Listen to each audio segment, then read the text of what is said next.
Welcome to another episode of This Is Why I Don't Vote, a podcast, your safe space to discuss sports, politics, social issues, and even religion, where we will take it all very seriously, but not too seriously. Season 2, Episode 32. In light of the student loan debt forgiveness, I discuss my own student loan debt experience and briefly comment on the state of four-year universities in the United States in the 21st century. And a segment on gratitude, something that I practice on a daily basis now, and how valuable it is to keep us from feeling entitled, from having a sense of expectancy of things that we believe we're owed, that we're entitled to. A couple of recent stories to illustrate the power of gratitude in keeping us from expectancy, from entitlement.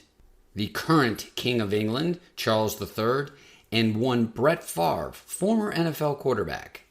Thank you, dear listeners, for your loyal support. I do appreciate it.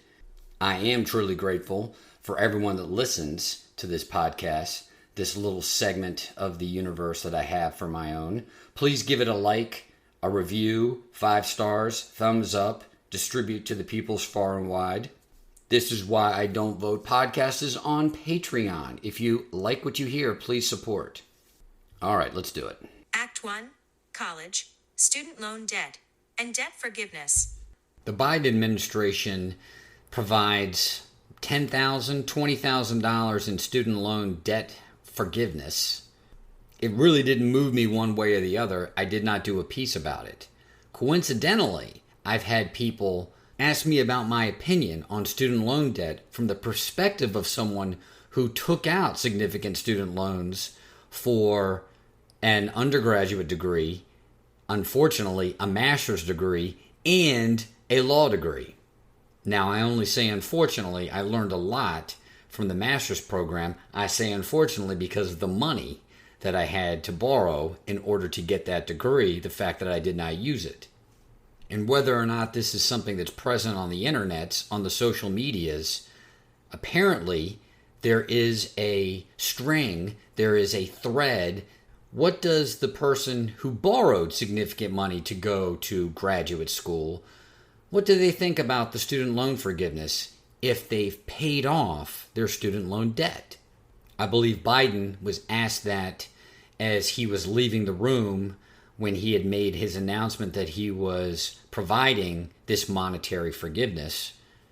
It makes me curious then as to what extent this narrative, this thread, is actually a product of people who have borrowed a lot of money for student loans and paid it back, or if it's a media-driven narrative. Either way, I was asked about it, and I'm going to answer that question here in this segment of the podcast, but not so much as a simple, do I care, do I not care, how do I feel about it? I want to explain why I feel the way that I feel. First and foremost, I do not care that there was student loan forgiveness granted to the current generation of kids who've got these outstanding loans. I took out, I believe the number at the time that I was done with law school, the total was $144 or $146, $146,000. I am extremely grateful. I am extremely thankful that I have been able to pay that off, and I actually paid it off a few years early. I do not care in the least that this relief was granted to the students, that it was granted to current debt holders because of the way the system is structured. And I don't mean just the student loan racket, if you will, but I mean the public education system, the private education system, and particularly higher education, four-year colleges, graduate degrees. One of the things that I do not appreciate is all of these out-of-the-woodwork pundits coming out and talking about there being so many useless degrees. Kids are stupid. They are majoring in things that are never going to end up paying them lucrative money in a career. Why are they doing it? Why would they borrow that amount of money in order to pursue something that's not going to give them an opportunity to make a ton of money when they graduate from college. That is a position of one from the outside looking in. When you are in the environment of higher education, that whole system is created to promote these types of degrees on people and for them to pursue them with some sort of a pot of gold at the end of that rainbow. And it's only when those students themselves actually get out into the marketplace, generally doing internships or trying to work in the summer, do they realize how limited their career options are.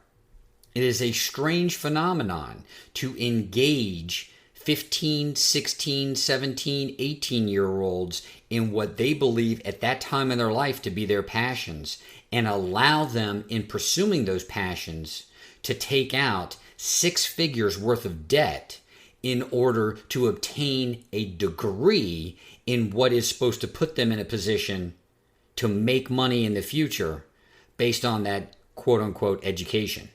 Taking this position that there shouldn't be these stupid majors at these universities, and that to the extent that there are, the people who pursue them deserve what they get, when after taking out on those student loans, they can't pay the money back because they went into some liberal arts position, music, history, some sort of academic pursuit.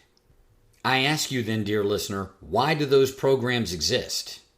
Where is this cacophony of voices in this 18-year-old's ear, this 20-year-old's ear, when they're pursuing a degree that quote-unquote is useless out in the real world? You remember middle school, you remember high school, you remember college. What is it that's the foundation of how we educate people in this country? That's right, dear listener, hearken back. Ancient Greece, the Socratic method. We are providing our citizenry with the classical liberal education. We will not focus a student in any one subject matter, in any one discipline. You will be exposed to all of it, dear student. You will become a more well-rounded, a more rational, reasonable, a more engaged citizen after having gone through the classical liberal education, mathematics, the sciences, the arts, debate, reason, history. Now, take that as the underlying foundation. That is still true to this day. The reason why you have a curriculum that is made up the way that it is that there's still this underlying current of a classical liberal education being the hallmark of how we educate people in this country. Otherwise, why would you need to take mathematics in high school? Why would you need to take geometry? How useful a class is chemistry? Do you need to read the classics in English class to learn how to speak English? And I'm not going to go on in this segment about the complete, utter, total failure of our schools to do 2 simple things: teach people how to read and how to write. I want to speak to the college experience and how this classical liberal backdrop ensnares students. It's still the hallmark of these institutions, of the administrators, of the counselors.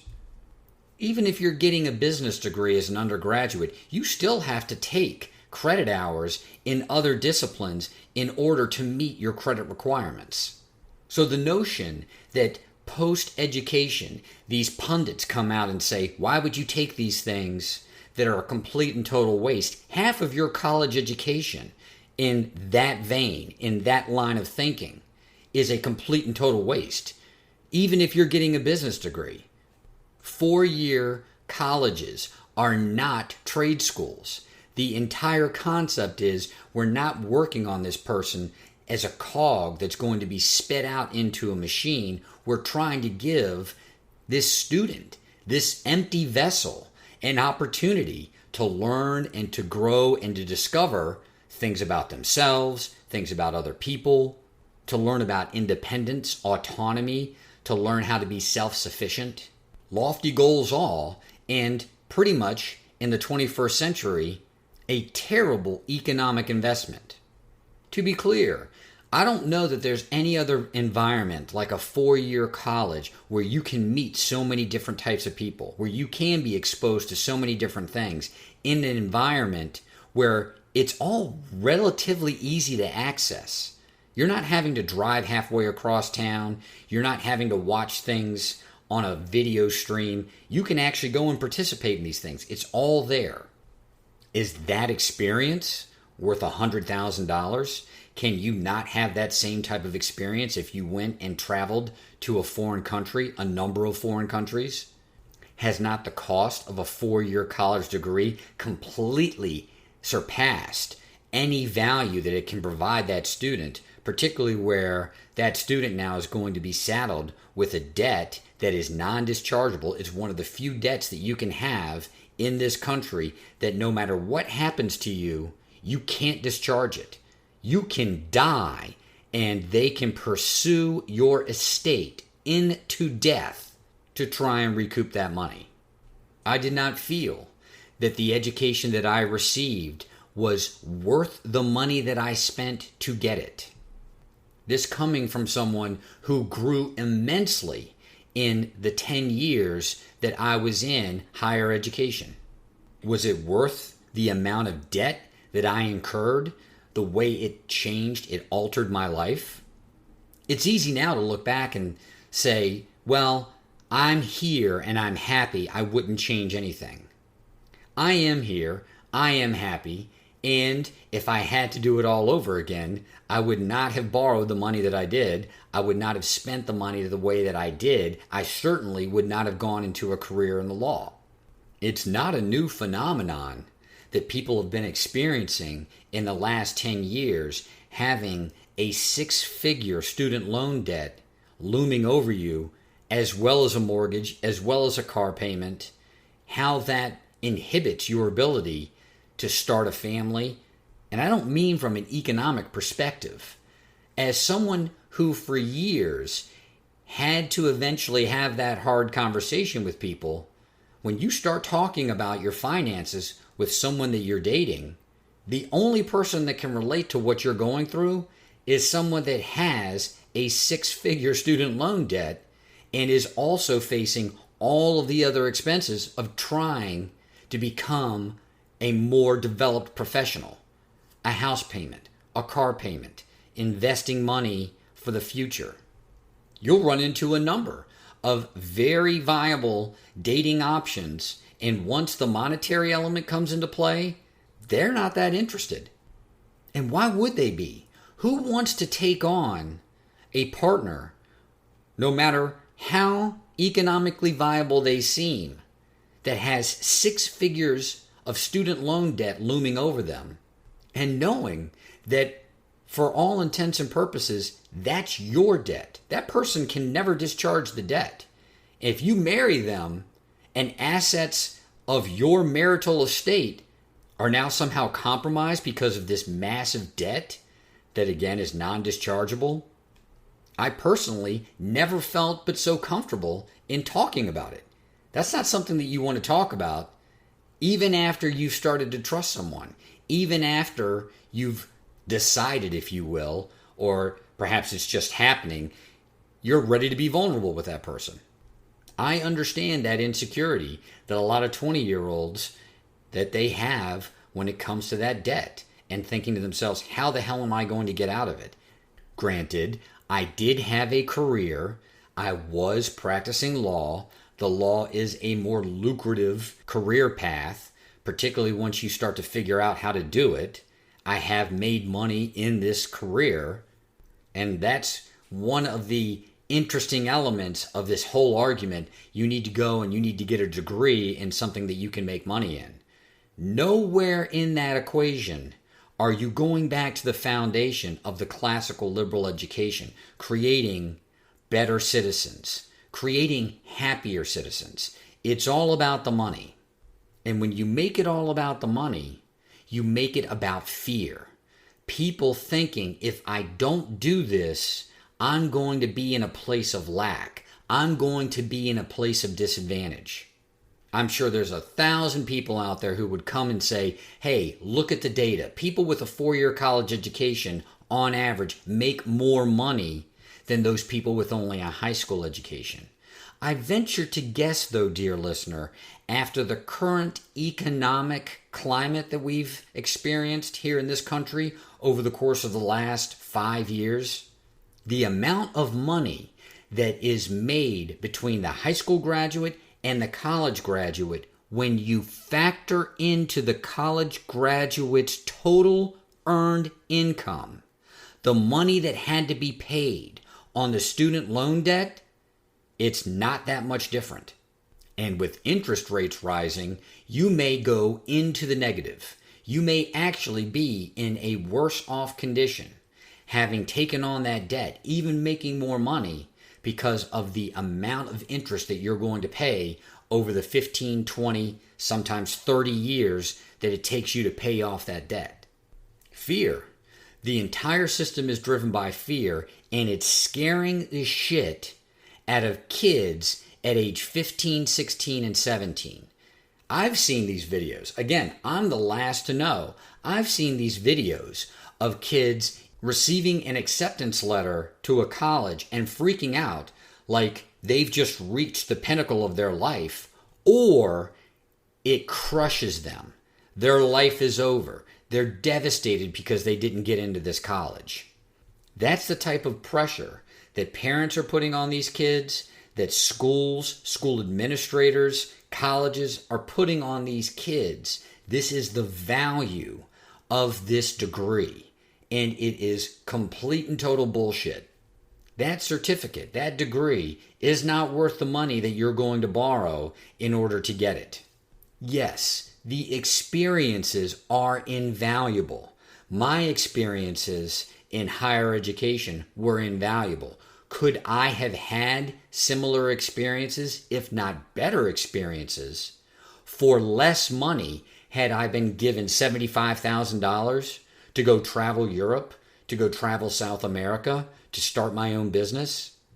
I'm long past the what's in it for me, particularly when it comes to the federal government, particularly when it comes to any of these entitlement programs. One of the saddest statistics that I saw about this student loan forgiveness, I believe it's only in 6 or 7 years that the total amount of student loan debt is going to be the same amount even after this forgiveness. That's all it's going to take. 5 or 6 more years, and the total, the aggregate student loan debt will be the same number as it is today after a $10,000 and $20,000 debt forgiveness for millions of borrowers. That's why I am completely and totally fine with these borrowers getting the forgiveness. Would I have liked to have gotten that forgiveness? Hell yes.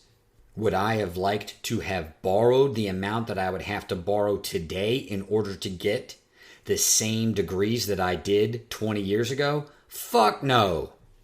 You literally could probably add another $100,000 to $150,000 to the number that I had to borrow 20 years ago in order to get those same degrees today. All these pleas out there, how are we going to fix it? The children are fixing it. More and more kids are electing not to go to 4-year colleges, particularly young men. And the notion that you have to go to college straight out of high school, you have so many of these people now that are allowing their kids to take a year off, maybe 2 years off. It's fear of the parents, right? If you want your child, you want them to have the best, it is a hell of a leap to have them go off for a year or two before they go to college. In your mind as a parent, you have to be thinking them going off to college is setting them on the right track so that once they graduate, they can get a good job, they can be more secure, you can stop supporting them financially. But it's a fool's paradise. Going to college straight out of high school when you don't know what you want to do, and when you're paying anywhere between $30,000 and $80,000 a semester, a fucking semester, to go to school. I'm a markets guy. I believe in the markets, and the market is turning on four-year colleges. I don't know that we're going to need government reform. I don't know that we're going to need statewide reform or any type of public education, private education reform. The student is the customer. And if you have fewer and fewer customers, you're going to have to change the business model. 15, 16, 17-year-olds, why not let them buy guns? Why not let them drive cars? Why not let them buy alcohol? If we're going to allow them to make choices that are going to saddle them with this economic debt for the rest of their lives, why not let them make all the choices? The hypocrisy is stark. It is frank. And I don't have any problem with giving some of the current victims a little bit of forgiveness. Yes, I said victims.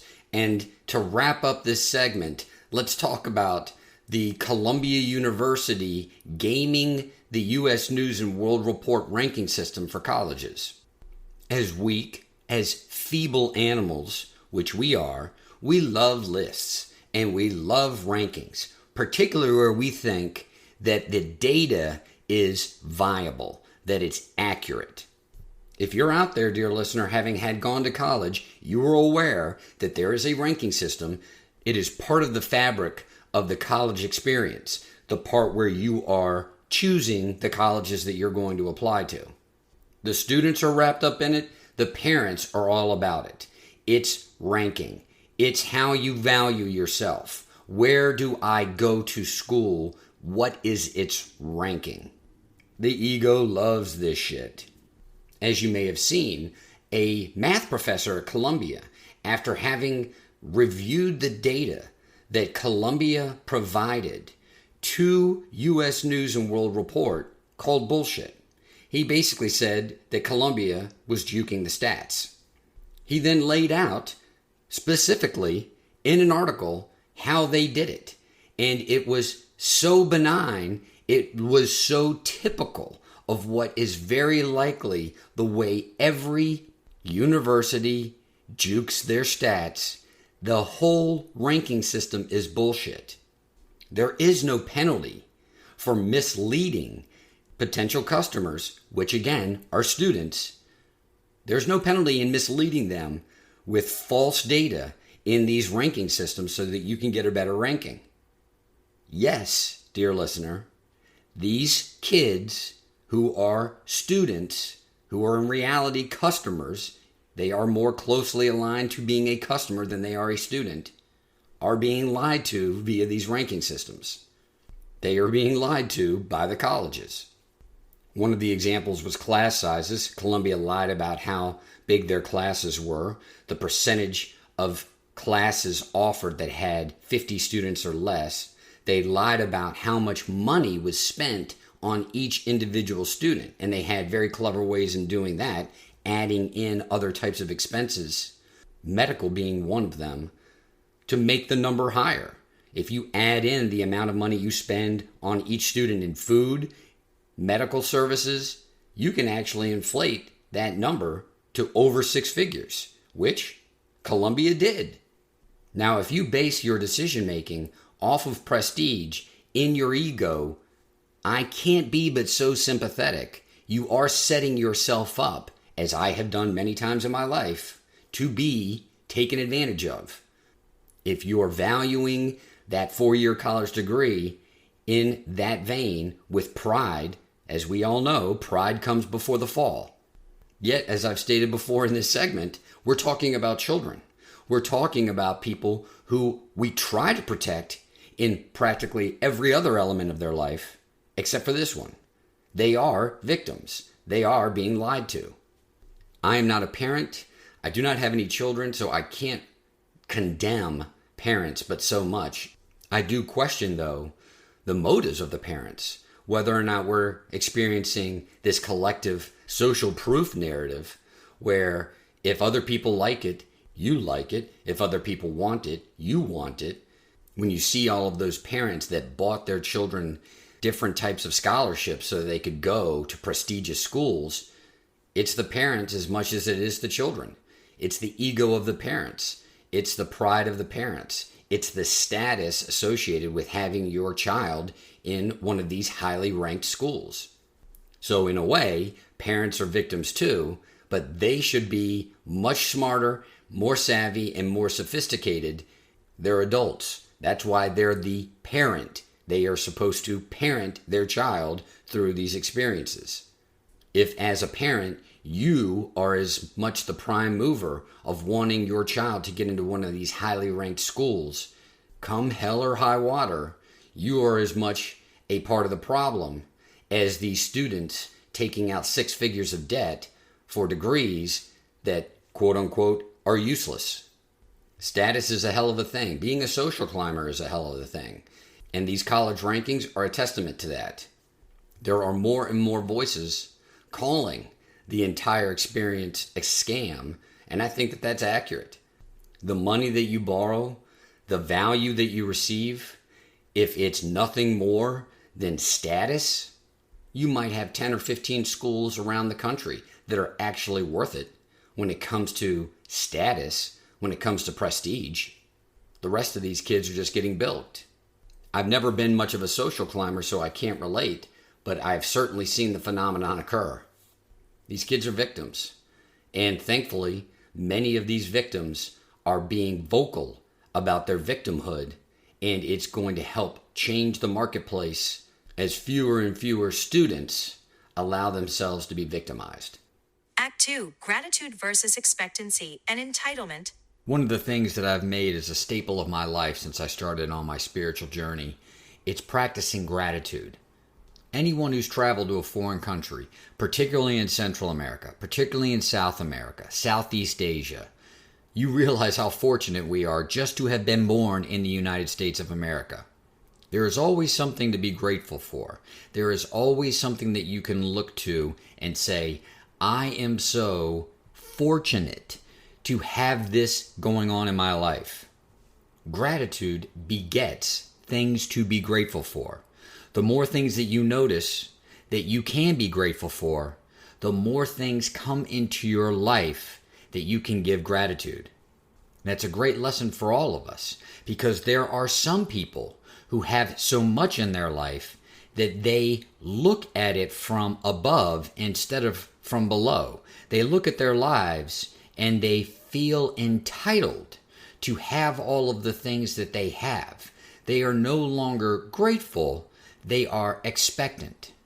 Seeing examples of these people, it is a lesson for us to continue to practice gratitude, to have more things in our life to be grateful for, instead of having things that we believe we're owed, having things that we expect, and then feeling like we're entitled to those things.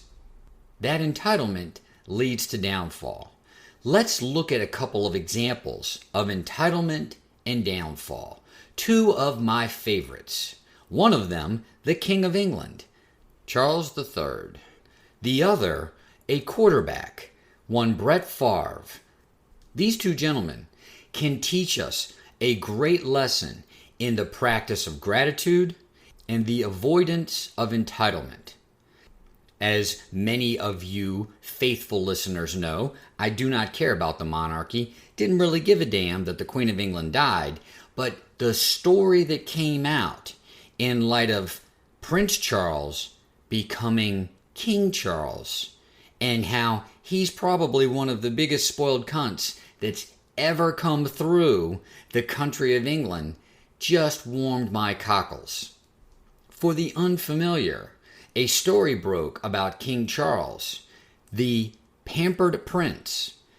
In his own circle, his servants, his coterie, people in his social circle, he is known as the pampered prince. Now, the pampered king. The man has his shoelaces ironed every morning. Shoelaces ironed every morning.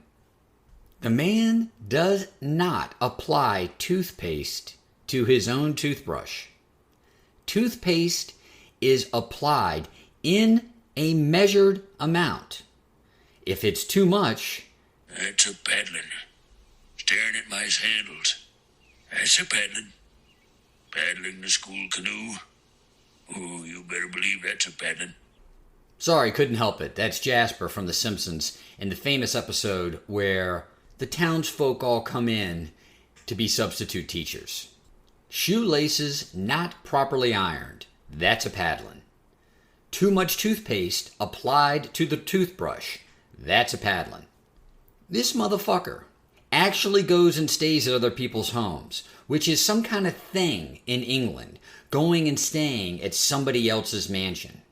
When this motherfucker does it, he takes his entire bedroom set, including art, to be placed in their homes so that when he goes and stays at their homes, he's sleeping in his own bed. He's surrounded by his own furniture. He is looking at his own artwork. Harken back to the piece that I did about the monarchy, about its uselessness, and think about how much money is being expended to indulge that level of entitlement. The only thing that I can think of worse than the entitlement of King Charles is the entitlement of one Brett Favre. This story both amazed me and disgusted me. And yet in reflecting on it, I'm not surprised whatsoever. Dick Pick Favre, he's up to his old shenanigans. Brett Favre, a man arguably worth $150 million, has a daughter that plays volleyball at Southern Miss University, Southern Mississippi, his alma mater, where he played quarterback. He gets the bright idea that he wants to build a volleyball stadium, a state-of-the-art facility for his daughter to play in. Now, does he simply take money out of his own net worth, pledge it to the university, have the university name said stadium after him in his honor to memorialize him ad infinitum? Of course he doesn't. What he does is gets in league with the shady-ass governor of the state and some shady private school, charter school magnate to bilk the welfare fund, the state welfare fund, out of money to build this stadium. That's right. Brett Favre used a program designed to give poor people money.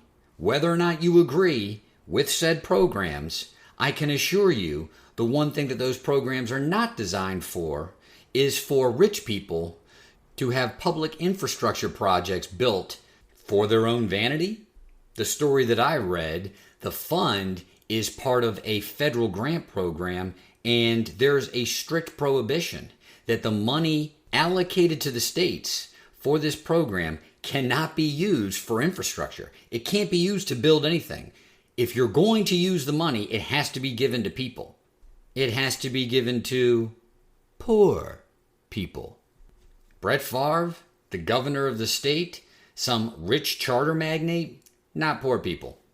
What could be a higher sense of entitlement than having all the money that you could ever spend in a lifetime, wanting to do something for one of your own children where the amount of money, $5, maybe $10 million, is nominal in comparison to your net worth? The fact that you're also going to continue to make money, that by putting your name on such a project, you could probably raise half of the money just by going out and making an announcement that you want people to donate.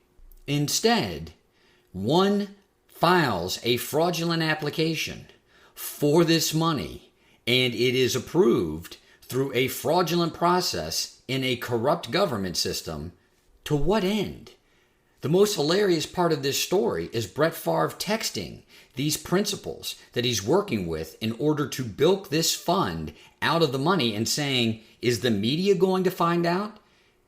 The man was cognizant of the fact that the optics are awful and that he is a high profile, a public figure, and yet he still did it. Has the money, could have just donated it, has the star power, could have just raised it, instead goes through a fraudulent process dealing with nefarious characters to steal from the poor. King Charles III. Cunt. Brett Favre, the quarterback. Cunt. Yes, that might be my ego talking. That might be me sitting in judgment.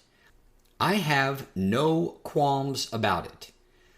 Trying to be as neutral as I can, it's an excellent lesson on how corrupting the sense of entitlement can be and how it can lead us to be our own worst enemy. A man who's never had a real job in his life, who is living a complete and total fantasy, and because of his mommy's longevity, is only now in his 70s having to take some sort of responsibility. This is a man that does not know the power of gratitude. All of the people that make all of those entitled whims possible, the money expended out of the public coffers, the absolute and utter lack of any value in return. Hopefully, this is how the universe educates us to aspire to be rid of in every way monarchy. Yes, all of you that fawn over the monarchy, particularly when you see things like weddings, or you see drama, or you see the coronation of a new king or queen. Yes, you're part of the problem. The people carrying the weight, the burden of what it means to have a monarch, the types of things that they are entitled to, let's evolve. Let's all evolve past it. Speaking of evolution, here we have a man who was as entitled as any could be, the face of the NFL, one of its star quarterbacks, money aplenty to accomplish the goal which he set out to do, to build a stadium for his daughter to play volleyball, and yet engaging in a fraudulent scheme to steal from the state public welfare fund. Strangely, there's actually a through line between both stories, because in both stories, it's the government, it's public taxpayer money that is the source of the entitlement. Can we evolve from people stealing from the government, from the taxpayers' coffers? You hear story after story after story about this, and you think it's never going to stop. What I think is different now is social media and the things that have happened in the past that have been able to just die off because the media, the popular culture media, decides not to keep it in the public discourse. This has allowed for things to be quote unquote forgotten. Now, any one person can remind the world of events that have taken place. It is much easier to be a public pariah. I don't know how this story is going to unfold, but I can imagine that every time Brett Favre's name comes up in the future, it's going to be Dick Pick Favre, and it's going to be Reverse Robin Hood, the guy that stole from the poor to give to the rich. And the irony isn't lost on me that Mississippi is the poorest state in the Union. So not only do you have a guy with $150 million at his disposal, you have a guy with those types of resources stealing from the poor in the poorest state in the nation. Will that not haunt Brett Favre for the rest of his quote-unquote public life? That's the evolution. And that's where I can actually, in a strange way, have gratitude for both of these men and both of these stories. How are we going to evolve, dear listener? We actually have these types of people as examples of entitlement, and we don't have to be victim to it ourselves. We don't have to live through the pain that they are going to go through because of this overwhelming sense of entitlement. We can actually have gratitude that they are bringing it into the public experience. King Charles III, cunt. Brett Favre cunt, yet I am grateful to you both. Thank you for helping us as a public, as a consciousness, evolve past this petty material nightmare. This is Why Don't Vote, a podcast.